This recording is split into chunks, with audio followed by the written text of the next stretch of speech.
Thank you. How you guys doing today? You guys fired up or what? I know you guys are familiar with this word, right? Hustle. How many of you guys know what it's like to hustle? Raise your hand. It's the most important word you will ever hear in your lifetime. What is your definition of hustle? Work hard. Working hard? My definition of hustle is putting all of your effort into a goal and achieving that goal at hand and making every single minute count. I want to show you the real definition of hustle. Then I want to talk to you guys about my hustle. The definition of hustle: to move hurriedly or unceremoniously in a specified direction. You know, talent isn't enough anymore. Talent is not enough anymore. People have to be willing to put in work today. If you're not willing to do that, you will achieve nothing today. It's all about who's going to outwork who, and in business and in life. You know, my hustle started at a very young age. Most people, when they look at some of the successful people in this business and they look at the people sitting on the front row, they're always thinking about how quick they made it happen in this business. They're always thinking about how quick their stories are, what they had to do, but most of them don't know their real story before they got involved in the industry, before they got involved in the business. What happened in their life to get them from that point to here today? And for some people, your story is just starting right now. And for others, your story started years ago. So I want to show you guys where my hustle started. You know, I'm 34 years old today. As a very young kid, I grew up in Northern California with my mom. She was a single mother. My twin brother, Brandon, my little sister, Amber. We grew up in the projects in Northern California. You know, I always put my roots in Richmond, California, near Oakland. But it seemed like every year we moved from one project community to the next, one to the next. I don't think we stayed in one place for a year or stayed in one school when I was a kid, you know, for 2 years straight. And as a very young kid, I had a very strong example in my mother, because she worked so hard to make sure that even though that was our circumstance, it wasn't going to be our reality, right? And as a very young kid, I was able to identify that. You know, yes, we were struggling. Yes, we were very poor. But I watched everything she did. She didn't just work one job. She had to work 2 jobs, 3 jobs. And she got laid off. And she had to find another job and another job. And we had to go on welfare and food stamps. And you name it. And that was the struggle. But I always watched her hustle. And at a very young age, my brother and I, 8 years old, we took it upon ourselves to start our hustle. Because we were sick of every single month, the electricity having to be turned off by the power company, the hot water turning cold, right? Eating cereal for breakfast, lunch, and dinner sometimes. The water's off. Our top ramen, our ramen noodles, we just pull it out of the bag and put the seasoning on top and eat it like that. And we started to take it upon ourselves to start washing cars and mowing lawns and finding customers, not in the projects, but around the project neighborhoods. You know, Christmas time, me and my brother would go to the oak trees and we'd pick dead mistletoe off and go buy ribbon from the wedding store up the street and sell it for 50 cents in front of the grocery store. And we'd have our little sister out there with a little cup of hot chocolate looking cold, so people felt sorry for us. Yeah, we were the ones with the lemonade stands and the Kool-Aid stands. Can anyone here relate as a young kid? Right? And we were those kids, and we'd bring home every single penny we had to our mom to pay the bills. We helped her as much as we could. It wasn't much, but it ended up growing and growing. And as we got older, we realized that if we were going to go to the next stage in our life, which was high school, that we had to get out of that environment. We were stuck there because that's where we were, and that was the income that my mom had. But my brother and I knew that didn't have to be our reality. So we took it upon ourselves to find a private school about an hour from us, called De La Salle High School in Concord, California. And we didn't know how we can afford that school. First, we had to take the test. We did really well in school, my brother and I. And we got accepted into this high school. We had tons of letters of recommendation from our teachers in Richmond. And we got the letter of acceptance, but there's no way we can afford the tuition. But that didn't stop us. My brother and I went and filled out application after application. We got accepted at several jobs. We were 15 years old. We got our work permit. And we worked 3 jobs a day to pay for our tuition in high school. We were janitors in the morning. First, we woke up at 4 o'clock every single morning to take the BART bus to the BART train. Wow. Through all the stops to get to Concord, to get off the train, to not have enough money to even have 50 cents to get to school. We ran to school. We run to work after school, after our sports practice. And in the morning, we were janitors for a collection agency. After school and after practice, we worked at Exxon gas station. After that, we worked at Applebee's where we were servers until 11 at night. And we'd take the bus to the train home to do it all again at 4 o'clock in the morning. Every single day. And we paid our tuition to get through that high school. And when we graduated high school, thank you. It's just work ethic is all it is. And I know there's a lot of people in here that have that same type of drive and determination. We were the first ones in our family to go to college. We got full ride scholarships for both sports and academics. That's how hard we worked. We couldn't help our mom anymore, so she had to move to Georgia, where my brother and I saved up $2,500 to pay for a little small mobile home for her to live in while we were in college. And after we graduated, we moved her back out. And my brother and I bought her a house together. I got involved in real estate. Knew nothing about the industry, but I found someone that was very successful in the industry, and I locked arms with them. And I learned everything that they knew. And I watched everything that they did. And at the beginning, I made nothing. But after a year or two, I was one of the top people in that industry. And in 2008, the market crashed. I was wondering what was going to happen to me in my life. And I met my neighbor, Kelly Banger. He's my next door neighbor. And he shared with me an opportunity. And eventually I said yes to that opportunity. I put the same drive and determination into that business as I did in anything I did before in my life. Right? And I took that opportunity and I ran with it. I stayed with that company. That was the only company I've ever been with. I stayed with that company for 8 years straight, which has brought me here. But I experienced every single type of up and down you can experience in life and in business. And I just stuck it out. And I worked hard, and I stuck it out, and I worked hard because I already had experienced that as a young kid, and I understood that that was the way things are. And it's brought me here. And, you know, most people that are looking at the leaders here on stage, are looking at the people at the front, they're wondering what their story is. And I want you guys to know that most of our stories started somewhere else. It didn't start here. And you have to ask yourself, when did my story start? Where did my story start? Where did my hustle start? And that can answer a lot for you that might not have been answered before. So what I want to do for you guys is I want to share with you guys the 10 rules of my hustle in this business, because my hustle never stops. You can ask my wife. You know, I work this business every single day, day in and day out, and I still have time to spend with her and with my kids. I involve them in my hustle. They're part of my hustle. Rule number 1. Develop an unwavering and incomparable work ethic. You got to be willing to work harder than the guy sitting next to you. If you're wondering why you are where you are right now, think, do I work harder than them? Do I work harder than the people that I want to be? You got to think about how hard they work, and you got to be willing to work harder than that. Walt Disney says the way to get started is to quit talking and begin doing. Most people are setting goals and they're talking about when they're going to get started. And they tell themselves when they're going to get started, but they never take action. And 3 months later, you run into them again and they're saying, I'm ready to do this, I'm ready to get started, and they never take action. You don't have to talk about it, you just have to do it. Right?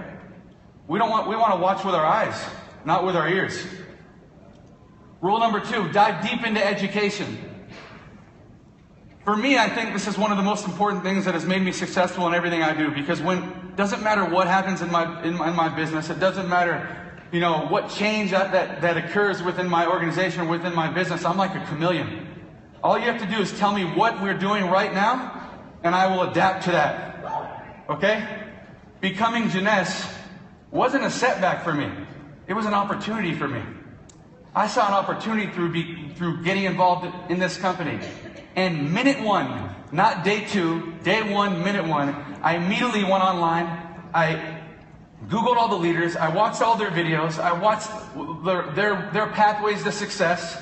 I watched every YouTube video on every product in the company. I even went as deep into finding who the doctors were, watched the training videos. I learned everything that I needed to know about this business. It's like I'd been in this business since it started in 2009. And I'm sure my team can attest to that.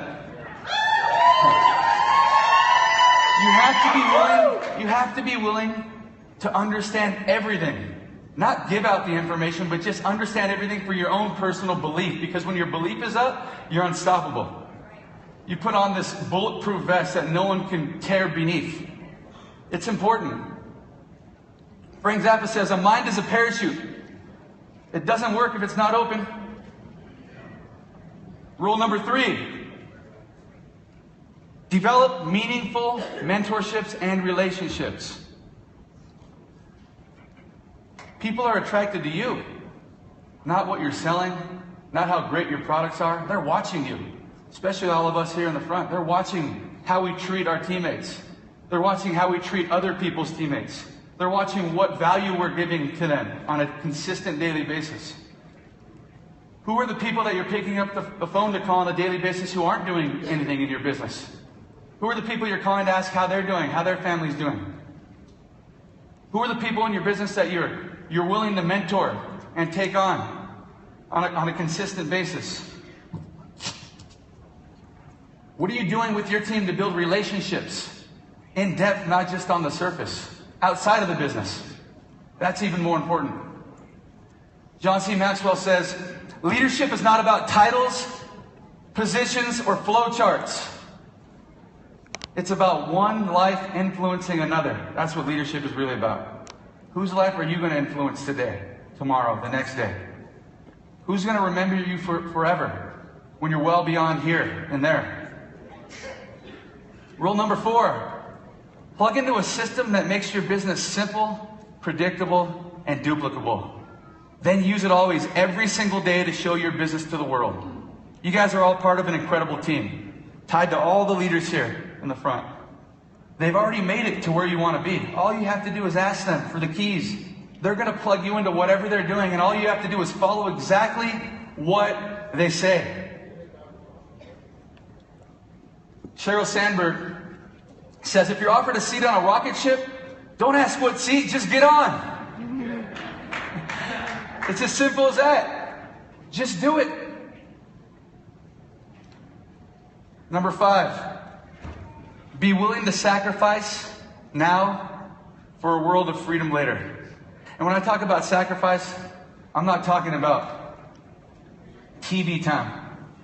I'm talking about the day I sat down with my upline mentor, Todd and Angelique Hartog, and they told me about what it would take for me to build a huge business. And they talked about jumping on planes, right? Flying across countries, flying across oceans, spending time with people, building depth, and creating a business that expands the globe. You know, I have 2 little girls. Tegan, she's 5 years old. London, 3 years old. 2 beautiful bonus kids, my stepkids, 11 and 9. And when my little girls were babies, I sacrificed a lot of time away from them. I spent 45 days straight in India. Remember that time? You know, I spent weeks at a time in Europe. I spent all that time, but if you're willing to sacrifice, not forever, a few years of your life working your ass off at this business, because that's why you guys are here, okay?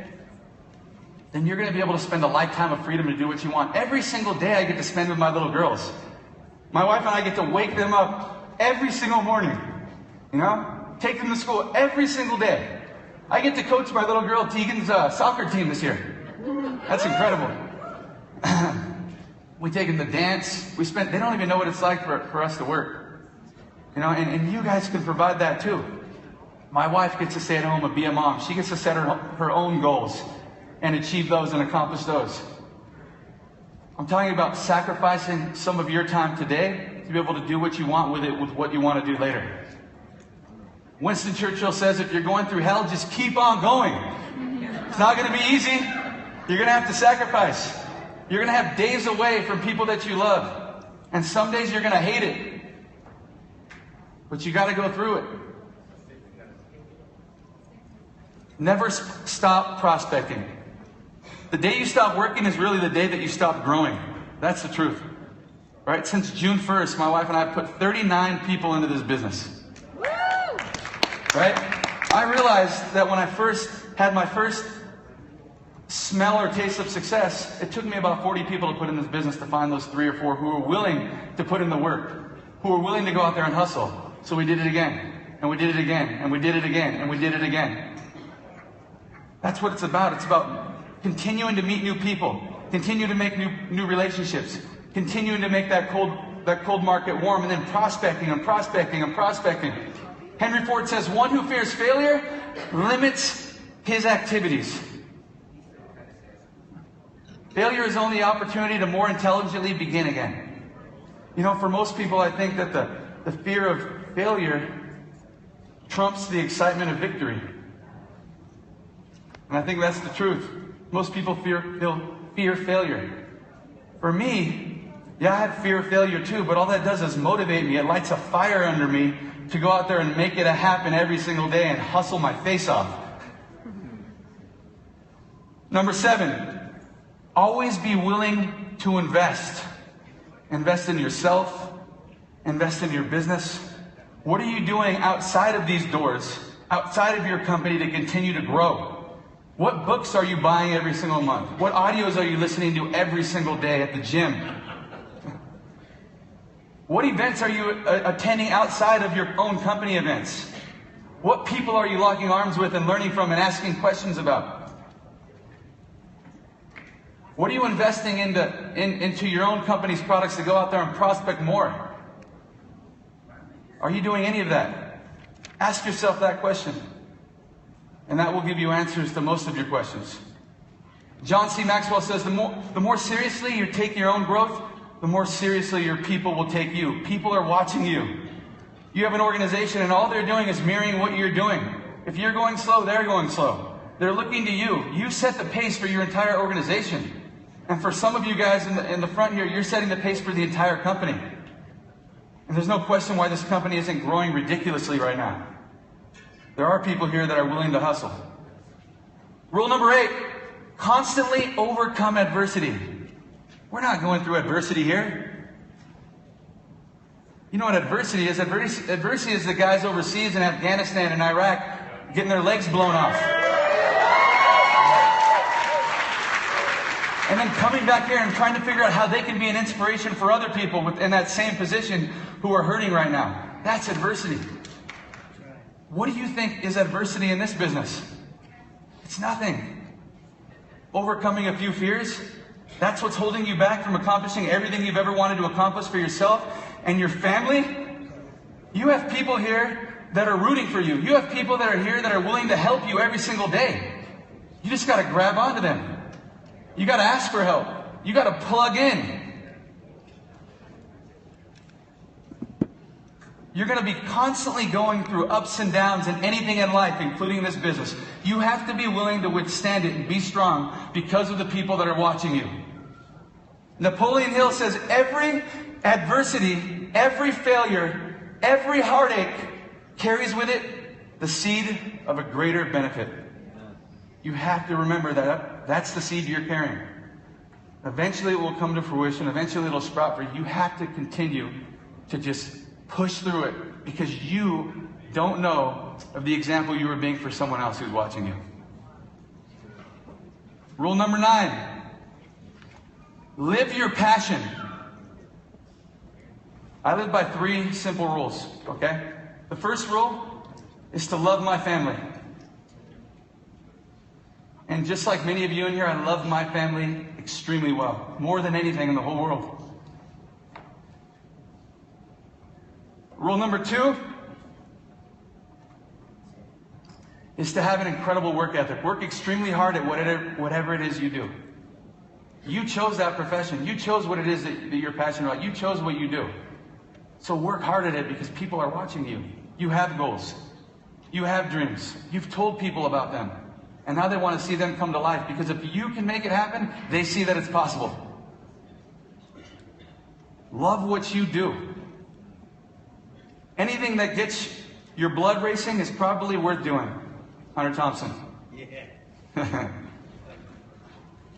And the last rule, build your brand.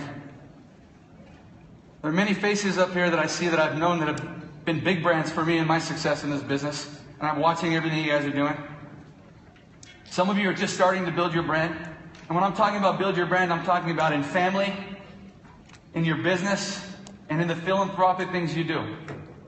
That's all building your brand. It's not just about this. It's about everything, full circle. People are watching you, and they're going to be attracted to your brand. The posts that you post on social media, the value that you give to people, the videos that you put out, the time you spend with your family, the time that you spend giving back. That's all building your brand. That all has to do with your hustle. Every single one of those things. When you're not at work, when you're not with your kids, every other minute should be on working extremely hard at what it is you're passionate about. W. Clement Stone says, when you discover your mission, you will feel its demand. It will fill you with enthusiasm and burning desire to get to work on it. I want to share with you guys a quick video. I read a couple books called Crush It. You might want to write that down. And then Jab, Jab, Right Hook by my buddy Gary Vee. So I want to share a quick video with you guys. We play the video.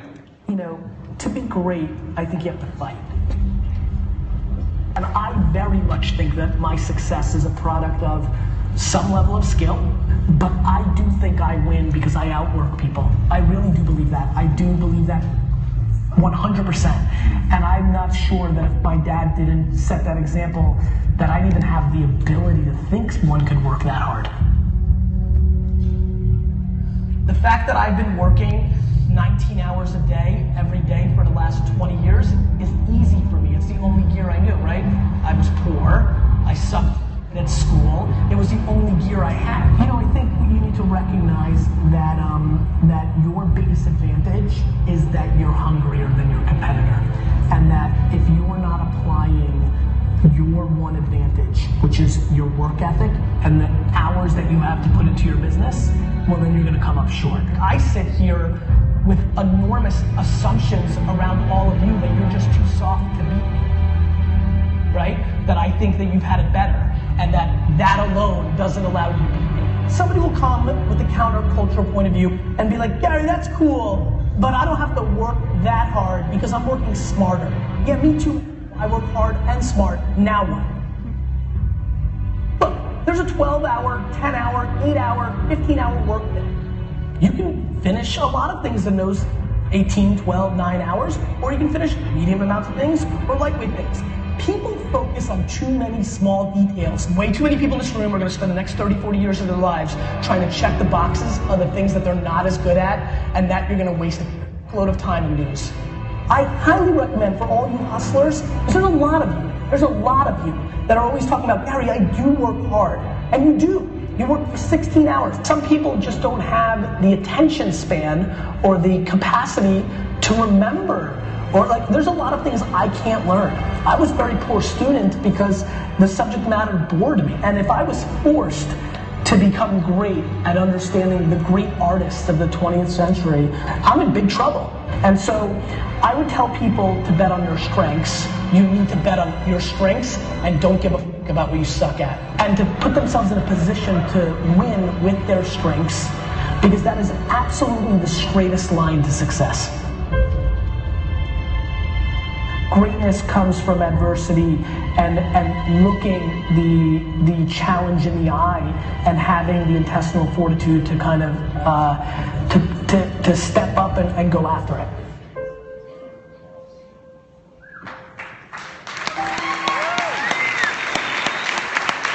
Some of you guys want the lifestyle.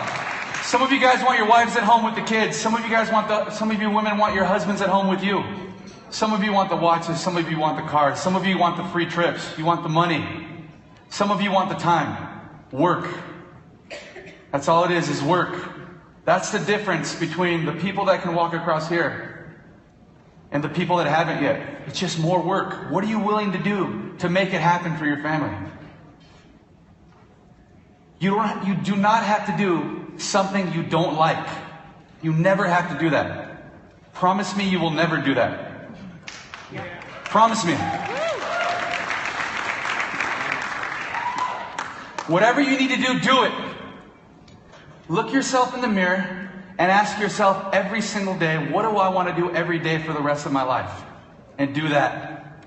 Then hustle your face off every single day so that people care. You could say it, or you can do it. My advice to you is to do both. Thank you.